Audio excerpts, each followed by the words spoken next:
lagu kedua. Lagu ni kita ambil lagu yang kita suka lah, supaya lebih motivate kita untuk belajar lagi. Nanti bila kita dah dapat lagu-lagu popular yang kita suka, kita akan cuba lagi. Dekat situ lah letaknya C5, C6 tu. Awak akan fikirkan, apa rentak yang sesuai, yang suit dengan ni. Awak dengar macam.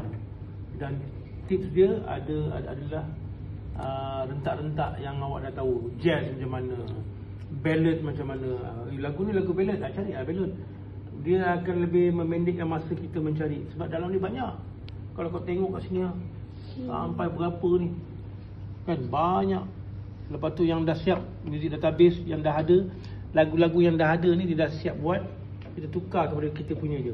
Boleh pakai style, boleh pakai music database. Terpulang pada kita. Okay.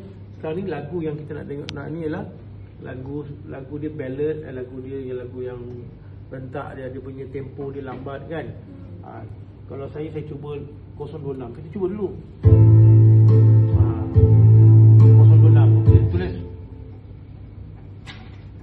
Lagu kedua. Sebelah lah.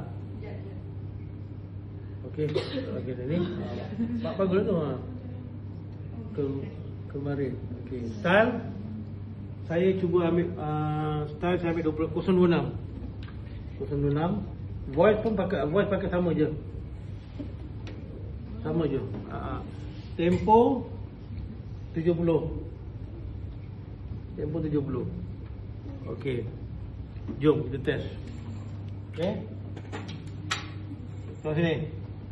Mula-mula sekali ACMP kita on. Lepas tu kita pakai intro dia. Sebab apa, dalam ujian nanti kita nak pakai intro. Kita nak pakai intro dia. Dia synchronize.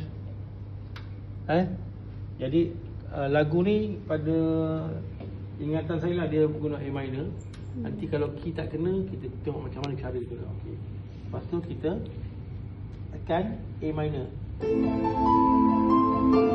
Ya, waktu ni kita akan belajar bagaimana nak sesuaikan lagu ni.